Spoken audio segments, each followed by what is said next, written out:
Welcome to studio in Telugu. Amalapuram పురపాలక సంఘం ఆధ్వర్యంలో స్వర్ణాంధ్ర స్వచ్ఛాంధ్ర కార్యక్రమం ఘనంగా నిర్వహించబడింది. ఈ కార్యక్రమంలో జిల్లా collector R Mahesh Kumar, MLA Anandarao, municipal commissioner Nirmal Kumar, ఆమోడ చైర్మన్ అల్లాడు స్వామినాయుడు, తహసీల్దార్ దివాకర్ మరియు పట్టణ ప్రముఖులు పాల్గొన్నారు. ఈ సందర్భంగా అధికారులు సింగిల్ యూజ్ ప్లాస్టిక్ వినియోగాన్ని పూర్తిగా నిషేధించాలని స్పష్టం చేశారు. ప్లాస్టిక్ రహిత ఆంధ్రప్రదేశ్ లక్ష్యంగా ప్రభుత్వం చర్యలు చేపట్టిందని తెలిపారు. ముఖ్యమంత్రి ఆదేశాల మేరకు రాష్ట్ర ప్రజలు శుభ్రంగా, ఆరోగ్యంగా జీవించాలని స్వచ్ఛాంధ్ర కార్యక్రమాన్ని అమలు చేస్తున్నట్లు వెల్లడించారు. ఇళ్లు, పరిసరాలు శుభ్రంగా ఉండాలని, గ్రామాలు, పట్టణాలు పరిశుభ్రంగా మారాలని ఎమ్మెల్యే ఆనందరావు పిలుపునిచ్చారు. ప్రతి ఒక్కరూ బాధ్యతగా వ్యవహరించి స్వచ్ఛ ఆంధ్ర కార్యక్రమానికి సహకరించాలని కోరారు. పర్యావరణానికి ప్లాస్టిక్ ఎంత హానికరమో ప్రజలకు అవగాహన కల్పిస్తూ భావితరాలకు స్వచ్ఛమైన ప్లాస్టిక్ రహిత పట్టణాన్ని అందించడం మనందరి బాధ్యత అని జిల్లా కలెక్టర్ ఆర్ మహేష్ కుమార్ అన్నారు. రైతు బజార్లో ప్లాస్టిక్ క్యారీ బ్యాగ్లకు బదులుగా పేపర్ బ్యాగ్లో ఇతర ప్రత్యామ్నాయాలను వినియోగించాలని రైతులకు సూచించారు. మన రావిరాల మహేష్ కుమార్ గారికి మరి ఇతర ప్రజాప్రతినిధులందరికీ కూడా అమరా చైర్మన్ గారు కూడా అందరికీ నా హృదయపూర్వక నమస్కారాలు. ఈరోజు మనము ఈ సాసా ప్రోగ్రాం ఏదైతే ఉందో గౌరవ సీఎం గారి యొక్క విజన్లో భాగంగా స్వచ్ఛాంధ్ర స్వర్ణాంధ్ర ప్రోగ్రాంలో ప్రతి 3వ శనివారం మనం ఈ యాక్టివిటీని నిర్వహించుకోవడం జరుగుతుంది. ఈసారి యొక్క థీమ్ కనుక చూసుకుంటే ప్లాస్టిక్ రహిత నరంగా మనం దాన్ని క్రియేట్ చేసుకోవడం, మానవ జీవన వికాసం కోసం, మనుషులు ఆరోగ్యంగా జీవించడం కోసం శుభ్రం అనేది, స్వచ్ఛత అనేది చాలా చాలా అవసరం. మీ ఇల్లు కూడా ఏ ఇల్లుకి ఆ ఇల్లు శుభ్రంగా ఉంటే, ఏ ఇల్లుకి ఆ ఇల్లు స్వచ్ఛంగా ఉంటే ఆ ఇల్లు గౌరవం పెరుగుతుంది. ఆ ఇంటికి వచ్చిన వాళ్ళు మళ్ళీ వస్తారు. ఏ ఇల్లు అయితే శుభ్రంగా ఉండదో ఆ ఇంటికి ఒకసారి వచ్చిన వాళ్ళు మళ్ళీ రారు. ఇల్లు ఎలాంటిదన్నది చూడరు. అది తాటాకిల్లా, కొబ్బరాకిల్లా, డాబానా, మేడనా, మిద్దా చూడరు.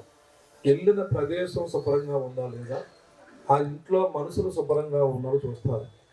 శుభ్రంగా లేని కాడ మనం భోజనం కూడా చేయలేము. మీరు అర్థం చేసుకోండి. చాలామంది అనుకుంటారు మా ఇంటికి వస్తారు కానీ భోజనం చేయండి అని అనుకుంటారు. 50% కారణం పరిసరాలు చూసి, శుభ్రం చూసి మాత్రమే వెళ్ళిపోతారు.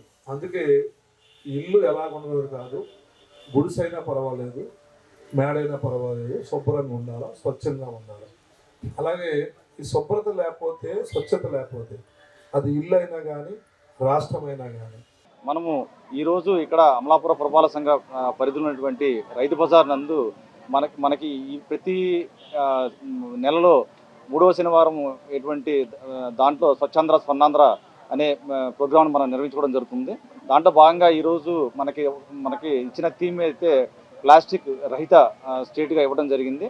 దాంట్లోనే భాగంగా మనం ఇక్కడ ఈరోజు ఈ ప్రోగ్రామ్ అన్నది కండక్ట్ చేసుకోవడం జరిగింది. దీనికి మన నియోజకవర్గకు ఎమ్మెల్యే గారైనటువంటి గౌరవనీయులైనటువంటి శ్రీ ఐతాపత్ర ఆనందరావు గారు, అదేవిధంగా మన జిల్లా కలెక్టరు మరియు స్పెషల్ ఆఫీసర్ అయినటువంటి డాక్టర్ రావిరాల మహేష్ కుమార్ గారు, అదేవిధంగా ఇతర ప్రజాప్రతినిధులు, అదేవిధంగా అమోడా చైర్మన్ గారు, అదేవిధంగా ఇక్కడ ఎంఆర్ఓ అండ్ మున్సిపల్ కమిషనర్ మేము అందరం కలిసి ఈ ప్రోగ్రామ్ని ఇక్కడ అటెండ్ చేయడం జరిగింది. ఇది చాలా చక్కగా ఇక్కడ నిర్వహించబడింది. ఈ కార్యక్రమం నిర్వహించడం గల ముఖ్య ఉద్దేశం ఏంటంటే మనం మొత్తం ప్లాస్టిక్ రహిత పట్టణంగా మన అమలాపురాన్ని తీర్చిదిద్దుకునే భాగంగా ఇక్కడ మనము ఇక్కడ కొన్ని సందేశాలు అన్నది మనకి ప్రజాప్రతినిధులు, అదేవిధంగా జిల్లా అధికారులు ఇవ్వడం జరిగింది. సో వాటిలోనే భాగంగా మనము ముఖ్యంగా ఇక్కడ చూసుకుంటే కనుక అమలాపురం పట్టణంలో చూసుకుంటే కనుక మనము ఈ ప్లాస్టిక్లో సింగిల్ యూజ్ ప్లాస్టిక్ అనేది పూర్తిగా నిషేధించడం జరిగింది. దాంట్లో భాగంగానే డ్రైన్స్ డీసిలిటింగ్ ఆఫ్ వర్క్ అనేది కూడా మనం చక్కగా మనం ఇక్కడ నిర్వహించుకున్నాము. అదేవిధంగా వీటికి సంబంధించిన రీసైక్లింగ్ యూనిట్స్ అయినటువంటి ఎంఆర్ఎఫ్ కానీ, మెటీరియల్ రికవరీ ఫెసిలిటీస్ కానీ, అదేవిధంగా మనకి ప్లాస్మా టెక్నాలజీకి సంబంధించిన మిషనరీ కానీ అవన్నీ కూడా ఇన్స్టాల్ చేసుకొని ఏదైతే 200 మైక్రాన్స్ కన్నా ఎక్కువ ఏదైతే ప్లాస్టిక్ ఉందో ఆ ప్లాస్టిక్ని కూడా రీసైక్లింగ్లో భాగంగా మనం అన్నీ చేసుకోవడం జరుగుతుంది. ఎంఆర్ఎఫ్లో మెటీరియల్లో దాన్ని ఇక్కడి నుంచి తరలించడం కూడా జరుగుతుంది. సో ఇక్కడ ఉన్నటువంటి వాగులు, వంకలు కానీ, ఇటువంటి ఈ చెరువులు కానీ అవన్నీ కూడా మనము ప్లాస్టిక్ అన్నది లేకుండా మనం చూసుకుంటాం జరుగుతుంది. అదేవిధంగా ముఖ్యంగా రైతు బజారు, సర్క్యులర్ బజారు, కూరగాయల మార్కెట్, చేపల మార్కెట్ ఎక్కడైతే ప్రజలు రద్దీగా ఉండి ఎక్కువ ప్లాస్టిక్ వినియోగించుకుంటారో వాళ్ళందరినీ కూడా మనం ఐఈసీ యాక్టివిటీస్ కింద వాళ్ళందరినీ కూడా మన చైతన్యం పరిచి ప్లాస్టిక్ని పూర్తిగా నిర్మూలించే క్రమంలో మనం ముందుకు సాగడం జరుగుతుంది. సో ఇది 2047కి సంబంధించిన విజన్ ప్లాన్ గౌరవ సీఎం గారు ఏదైతే ఉందో దాంట్లో మనం ముఖ్యంగా మన అమలాపురం పట్టణాన్ని పూర్తిగా ప్లాస్టిక్ రహితంగా చేసే దాంట్లో మున్సిపాలిటీయే కాకుండా, మున్సిపాలిటీ రెవెన్యూ విభాగాలే కాకుండా అందరూ కూడా ప్రజలందరూ కూడా యాక్టివ్గా పాల్గొని దీన్ని సహకరిస్తారని చెప్పని ఆశించడం జరుగుతుంది. ధన్యవాదాలు.